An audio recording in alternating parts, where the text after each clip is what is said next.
पाकिस्तान के army chief Asim Munir इस वक्त चाइना के दौरे पर हैं। उस वक्त जब पीडीएम सरकार अमेरिका बादर और आईएमएफ की तरफ देख रही है कि वो $1 बिलियन पाकिस्तान को दे दें, आसिम मुनीर अपनी पोस्ट संभालने के 5 महीने बाद चाइना का विजिट कर रहे हैं। इस विजिट का इस मौके पर क्या मतलब है, आज की इस वीडियो में हम जानने की कोशिश करेंगे कि इस दौरे से पाकिस्तान क्या हासिल करना चाहता है। क्या पॉलिसी में कोई बदलाव आ रहा है या सब कुछ वैसा ही है।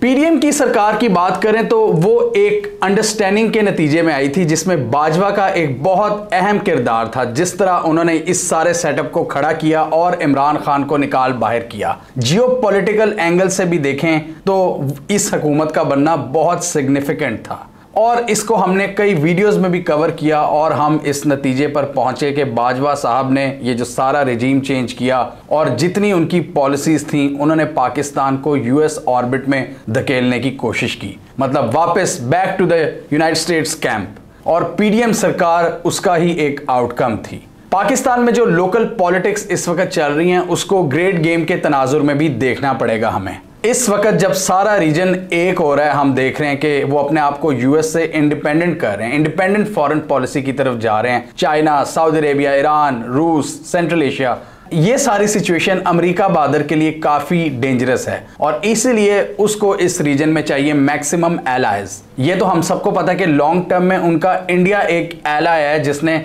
चाइना के राइज को काउंटर करना है। इंडिया भी अब उनके हाथ से निकल रहा है, लेकिन बेसिक पार्टनरशिप्स हैं उनकी बहुत अच्छी, क्वाड वगैरह में, लेकिन उनको एक ऐसा प्लेयर चाहिए जो अफगानिस्तान का हमसाया हो, जिसके जरिए वो रूस और चाइना पर नजर रख सकें। और अब वो एक ही किरदार बचता है और उस किरदार का नाम है पाकिस्तान। तो इसलिए यूएस ने बहुत ज्यादा कोशिश की कि पाकिस्तान को अपने ऑर्बिट की तरफ धकेला जाए, जिसमें बाजवा ने उनकी बहुत मदद की। इस सारी गेम को आप अफगानिस्तान के तनाजुर में भी देख सकते हैं कि अफगानिस्तान एक इंपॉर्टेंट रीजन है जिसका पाकिस्तान हमसाया है। तो अफगानिस्तान में रहकर अगर उधर उनकी बेसिस होती हैं तो वो अपने जो दुश्मन कंट्रीज हैं, राइवल कंट्रीज हैं, चाइना और रूस, उन पर नजर रख सकते हैं और पाकिस्तान उनकी मदद कर सकता है। इसलिए पाकिस्तान को क्लोज रखना जरूरी है। तो इस पूरे पिछले 1 साल की जितनी भी डेवलपमेंट्स हुई हैं पाकिस्तान में, आप इस तनाजुर में देखें उसे। इमरान खान की बात करें तो क्लियरली वो रीजन फर्स्ट पॉलिसी को लेकर चल रहा था, यानी सबसे पहले वो रीजन में एलाइज बना रहा था, चाइना, रूस, ईरान, सऊदी अरेबिया और सेंट्रल एशिया की शक्ल में। रीजनल कनेक्टिविटी की बात हो रही थी। जब उनको रास्ते से हटाया गया, जब पाकिस्तान को यूएस ऑर्बिट में धकेलने की कोशिश की गई, तो सर्टेनली यूएस को कुछ यकीन दहानियां भी कराई गई होंगी और यूएस ने हमारी रजीम को कुछ यकीन दहानियां कराई होंगी। मतलब गिव एंड टेक ही होता है ना, इंटरेस्ट बेस्ड गेम होती है कि तुम मेरे लिए कुछ करोगे, मैं तुम्हारे लिए कुछ करूंगा। और हमने देखा कि उसी दौरान जब ये रजीम चेंज हो रहा था, अमेरिका ने अपनी एक्टिविटीज बहुत तेज कर दी इस रीजन में। 2021 में तो वो निकल गए थे अफगानिस्तान से, लेकिन एक नए सिरे से उनकी एक्टिविटीज का आगाज हुआ पाकिस्तान में। बाइडन ने अपना स्पेशल जो सफीर हैं वो पाकिस्तान भेजना शुरू कर दिए। हम तो हर चीज को कवर कर रहे थे, एक एक चीज को। पिछले साल जून में हमने देखा कि बाइडन का जो स्पेशल रिप्रेजेंटेटिव है ट्रेड पर, कॉमर्स पर, वो पाकिस्तान में आया। इसके अलावा यूनाइटेड स्टेट्स ने कई साल बाद अपना सफीर तैनात कर दिया पाकिस्तान में, डोनाल्ड ब्लूम की शक्ल में। अमरीकी ऑफिशियल्स के पाक अफगान बॉर्डर पर दौरे शुरू हो गए और क्लियरली हमने देखा कि एक्टिविटीज में इजाफा हो गया, क्योंकि उस वक्त शायद अमेरिका बादर को लग रहा था कि ये रजीम उनकी मर्जी से चल पाएगा। लेकिन क्या ये पीडीएम रजीम अमेरिका बादर की तवक्कुआत पर पूरा उतर सका, ये हम आगे जानेंगे।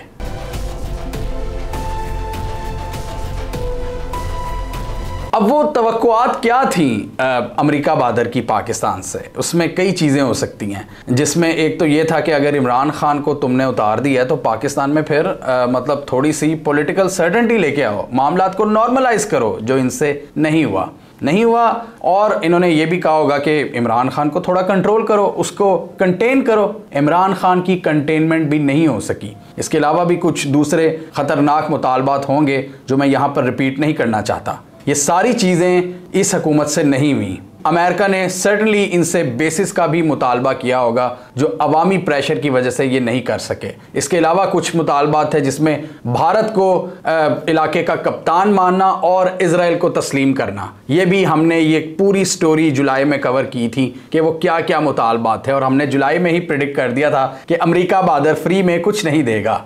अब देखें ये जब चीज़ें पूरी नहीं हो रही तो किस तरह अमेरिका बादर हमें $1 बिलियन के लिए जलील कर रहा है। IMF की डील ऑब्वियसली वॉशिंगटन से ही होकर जाती है और वो डील अभी तक फाइनलाइज नहीं हो पा रही। यह हुकूमत नवंबर से कह रही है कि अगले हफ्ते फाइनलाइज हो जाएगी। नहीं, अमेरिका बादर IMF को पैसे रिलीज नहीं करने दे रहा, वॉशिंगटन से अप्रूवल नहीं मिल रही। अब ऐसी सारी सूरत हाल में क्या पाकिस्तान के लिए बहुत आसान है कि अपने पुराने दोस्तों को इजीली डिच करवा दे? अब इमरान खान जो प्रो रीजन पॉलिसी लेकर चल रहा था जिसमें चाइना और रशिया से इंगेजमेंट ज्यादा थी, क्या वो इमरान खान की अपनी बनाई हुई पॉलिसी थी? बिल्कुल भी नहीं, वो स्टेट की बनाई हुई पॉलिसी थी जो मुशर्रफ दौर बल्कि उससे भी शायद पहले से स्टार्ट हो चुकी थी। जब हमने देख लिया था कि अब अमेरिका बादर ही खाली हमारा दोस्त नहीं है तो हमने चाइना से रवाबित बढ़ाए, हमने रूस से बातचीत शुरू की। 2011 में रूस से ताल्लुकात का आगाज हुआ, 2016 में रूस की फोर्सेस पाकिस्तान में पहली बार आई, फिर CPEC का आगाज हुआ, रीजनल कनेक्टिविटी। ये सारी चीज़ें इमरान खान के आने से बहुत पहले शुरू हो गई थी, जिसमें मुशर्रफ का किरदार था, कियानी का किरदार था, जरदारी का किरदार था, नवाज शरीफ का किरदार था, रहील शरीफ का किरदार था, और उसको कंटिन्यू किसने किया? इमरान खान ने। लेकिन ऐसी एब्रप्ट किस्म की पॉलिसी, एक 180 डिग्री का शिफ्ट मारा बाजवा साहब ने और सबको उल्ट पूरा चेंज करने की कोशिश की। ऐसा नहीं होता इतनी आसानी से। आप अपनी पुरानी एक जिसे कहते हैं ना इंस्टीट्यूशनल मेमोरी, पाकिस्तान की एक मेमोरी थी जिसकी उस मेमोरी में कई पुराने दोस्त थे, आप उनको एक रात में डिच नहीं करा सकते थे। लेकिन ये रजीम चेंज के थ्रू करने की कोशिश की गई। मतलब ये सिर्फ इमरान खान पर ही अटैक नहीं था, ये पाकिस्तान की उस पॉलिसी को रिवर्स किया गया, बड़े भोंडे तरीके से किया नहीं गया, कोशिश की गई उस पॉलिसी को रिवर्स करने की। इसलिए अब शायद सिस्टम को समझ आ रही है कि you can not do this smoothly. ये प्रोसेस इतना स्मूथली नहीं हो सकता कि आप मतलब वापस अमेरिकी ऑर्बिट में चले जाओ, चाइना को कुट्टी कर दो, सबको रीजनल ममालिक को देखना छोड़ दो। और इसी पॉलिसी शिफ्ट की वजह से पाकिस्तान को बहुत ज़्यादा नुकसान हुआ है पिछले 1 साल फॉरेन पॉलिसी के महाज पर। अब कोई कंट्री अब हम पर यकीन ही नहीं कर रहा। वो कह रहे हैं ये तो मतलब काबिल यकीन लोग ही नहीं है, काबिल भरोसा लोग ही नहीं है पाकिस्तानी। ये एक दिन कोई और पॉलिसी बनाते हैं, फिर दूसरा रजीम आता है वो उसको टोटल शिफ्ट कर देता है, टोटल चेंज कर देता है। तो ऐसे नहीं चलता। कुछ इंस्टीट्यूशनल अप्रोच होती है एक कंट्री की, एक मतलब सोच होती है जिसे कहते हैं कलेक्टिव विजडम होता है, जिसको आप रातों रात नहीं बदल सकते। जो बड़ी ज्यादती की गई पाकिस्तान के साथ, जो हमने 1 साल पहले ही कह दिया था कि ये बहुत बड़ी ज्यादती होगी और पाकिस्तान अपनी डिफॉल्ट पोजीशन पर वापस आएगा। दुनिया आपकी कलाबाजियों पर हैरान हो रही है। इसमें चाइना देख रहा है कि यार ये पाकिस्तान क्या कर रहा है। इसमें रूस ने देखा कि पाकिस्तान ने इनको कितनी बड़ी कल्टी कराई। फिर अफगानिस्तान में पॉलिसी हमने रिवर्स कर दी। हम जो इंगेजमेंट की बात कर रहे थे, पूरी दुनिया को कह रहे थे, वो भी हमने प्रैक्टिकली उसको छोड़ दिया। ऊपर से तो कहते हैं लेकिन हमने उसको छोड़ दिया। अब आसिम मुनीर के चाइना के इस विजिट को आप इस तनाजुर में देख सकते हैं। इसलिए मेरे हिसाब से ये विजिट बहुत क्रूशल है और शायद आप कह सकते हैं कि पाकिस्तान की इस्टेब्लिशमेंट अपनी जो कुछ गलतियां थी उनको दुरुस्त करने की, ये आप इसको एक काविश कह सकते हैं। और इसमें चाइना के साथ रीअलाइनमेंट नंबर 1 आपका टारगेट है कि चाइना को जितना आपने पिछले 1 साल में नाराज किया है, मामला दुरुस्त किए जाएं। बेसिकली फॉरेन पॉलिसी में एक बैलेंस कायम किया जाए जिसमें चाइना की भी जगह हो और अमेरिका की भी। जिस तरह PDM सरकार ने एक नैरेटिव देने की कोशिश की, मतलब नैरेटिव आपको एक्शन से ही नजर आता है ना, और इन्होंने हमें बताया कि इनका टोटल फोकस कहाँ पे है? वेस्ट की तरफ। बिलावल भुट्टो को देख लें आप, इन्होंने कोई वेस्टर्न कैपिटल छोड़ा ही नहीं। यूक्रेन से लेकर लंदन, लंदन से लेकर वॉशिंगटन, ब्रसल्स, कोई जगह नहीं छोड़ी इन्होंने जहां पर इन्होंने अपनी CV बिल्ड ना की हो। और जरदारी साहब ने अलग वेस्टर्न कैपिटल्स में बहुत ज़्यादा लॉबिंग की कि बिलावल का बहुत अच्छा इमेज जाए कि पाकिस्तान का देखो जी कितना ज़बरदस्त एक liberal English speaking foreign minister है जिसको आप प्राइम मिनिस्टरशिप के लिए भी इंडोर्स कर देना। तो वो पीपल्स पार्टी अपनी अप्रोच लेकर चलती रही। अब इधर बात करें नून लीग की तो अप्रोच का आपको समझ ही नहीं आ रहा कि वो प्रो रीजन है या प्रो वेस्ट है। उनके भाई शहबाज शरीफ जो हैं, मतलब नवाज शरीफ के, वो तो बड़े प्रो चाइना हैं, लेकिन उनके मतलब पार्टी, जिसको ये पार्टी हेड कहते हैं नवाज शरीफ, वो वेस्टर्न कैपिटल में बैठे हैं और किन किन से मुलाकातें कर रहे हैं ये हमें कुछ नहीं पता। वो किन किन वेस्टर्न पावरफुल लोगों से मुलाकातें कर रहे हैं ये कभी आया मंजर आम पर? ये कभी भी नहीं आया। वो इस वक्त प्रो चाइना है या प्रो अमेरिका है हमें नहीं पता। और दूसरी तरफ पाकिस्तान का ओवरऑल सिस्टम है, जो पूरा जो रूलिंग एलीट है, जिसमें ब्यूरोक्रेसी है, इस्टेब्लिशमेंट है, उसमें हमेशा से दो सोचें पाई जाती हैं और इसमें कोई बड़ी बात नहीं है। ये हर मुल्क में ही दो मतलब डिफरेंस ऑफ ओपिनियन होता है। एक कहता है कि हमें ज़्यादा प्रो रीजन होना चाहिए, एक कहता है हमें प्रो वेस्ट होना चाहिए, क्योंकि वेस्ट के साथ हमारे ज़्यादा पुराने ताल्लुकात हैं, हमारी ट्रेड उनसे ज़्यादा है। और यही मैं बात करता हूं कि हमें एक बैलेंस के साथ चलना चाहिए, लेकिन उसमें क्लैरिटी होनी चाहिए उस अप्रोच में। मतलब ये नहीं है कि आप इतना अरसा चाइना को इग्नोर कर दो और बार बार वेस्टर्न कैपिटल्स के आप दौरे करो और जब पानी सर से गुजर जाए फिर आप रीअलाइनमेंट की कोशिशें करें।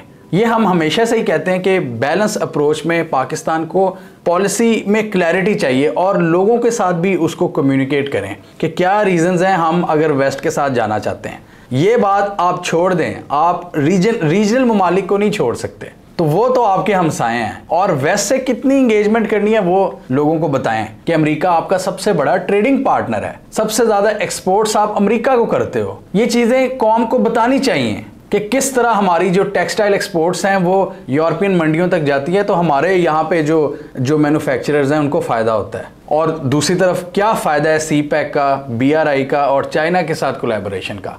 अब आर्मी चीफ का जो ये विजिट है चाइना का, मेरी ऊपर वाली सारी बातें सुनकर आपको काफ़ी हद तक क्लियर हो गया होगा कि ये विजिट क्यों उन्होंने किया है। ये 4 दिन का इम्पॉर्टेंट विजिट है, बड़ा एक्सटेंसिव विजिट है, जिसमें बहुत सारी चीज़ें हैं, वहाँ पर बहुत ज़्यादा डेवलपमेंट्स हैं। इसमें उन्होंने PLA ट्रूप्स की जो ऑपरेशनल कैपेबिलिटीज़ हैं उनका भी मुजाहरा किया। इसके अलावा पाकिस्तान और चाइना के दरमियान जो म्यूचुअल डिफेंस एग्रीमेंट है, जो डिफेंस के हवाले से डील्स हैं, मिलिट्री डील्स हैं, उन पर बातचीत हुई है। पाकिस्तान बहुत सा सामान इस वक्त ले रहा है क्योंकि अमेरिका बहादुर आपको उसने असला देना आपको बंद कर दिया हुआ है काफ़ी हद तक। आपने अटैक हेलीकॉप्टर्स के पैसे दिए हुए हैं लेकिन अमेरिका उनको दे नहीं रहा आपको, तो इसलिए फिर हेलीकॉप्टर्स, टैंक्स, आप दोजें, फाइटर जेट्स, ये हमें अब चाइना से लेने पड़ रहे हैं। चाइना के साथ हम जॉइंट कोलैबोरेशन कर रहे हैं इन चीज़ों को बनाने के लिए, कुछ चाइना से डायरेक्ट हम ख़रीद रहे हैं, तो इसलिए ये विज़िट बहुत इंपॉर्टेंट है मिलिट्री इक्विपमेंट वाइज।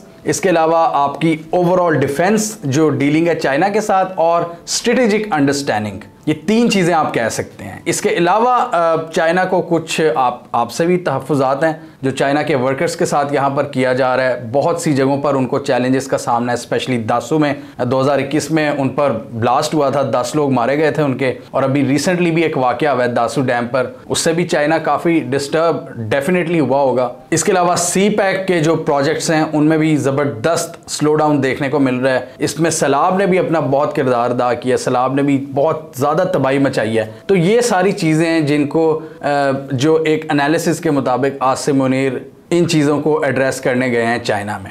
मतलब आपकी जिसमें दोस्ती को भी मेंटेन रखा जाए, डिफेंस जो आपकी डीलिंग है उसको भी मेंटेन रखा जाए, और स्ट्रेटेजिक जो नौयत है पाक चाइना कोऑपरेशन की उसको भी पटरी से उतरने ना दिया जाए। तो ये इसलिए काफ़ी इंपॉर्टेंट विजिट है। अब देखिए ना, आपका पूरा रीजन कहाँ पर खड़ा है, पूरा रीजन दोस्तियां कर रहा है आपस में। इंडिया उनके साथ शामिल हो गया है, चाइना ने ईरान और सऊदी अरेबिया की दोस्ती करा दी है। सऊदी अरेबिया पूरे आपके गल्फ से जहां जहां उसके ताल्लुकात खराब थे उनसे चीजें सही कर रहा है। रूस बड़े क्रिएटिव वेज ढूंढ रहा है पूरे एशिया को तेल बेचने के लिए। इंडिया रूस से ट्रेड कर रहा है, लोकल करेंसी में ट्रेड की बातें हो रही हैं, ब्रिक्स अपनी नई करेंसी लॉन्च करने की बात कर रहे हैं। इस सब में पाकिस्तान कहां पर है? डेफिनेटली पिछली 1 साल की बॉन्डी पॉलिसीज का बहुत ज्यादा नुकसान हुआ है आपको, और इसका नुकसान मतलब मैं क्यों रो रहा हूं, इसका नुकसान अवाम को भी फिर होता है। आपके दोस्त ममालिक ने आप पर एतमाद करना छोड़ दिया, और इसका वाज़ेह सबूत है कि UAE, सऊदी अरेबिया और चाइना ने अभी तक आपको सपोर्ट नहीं किया।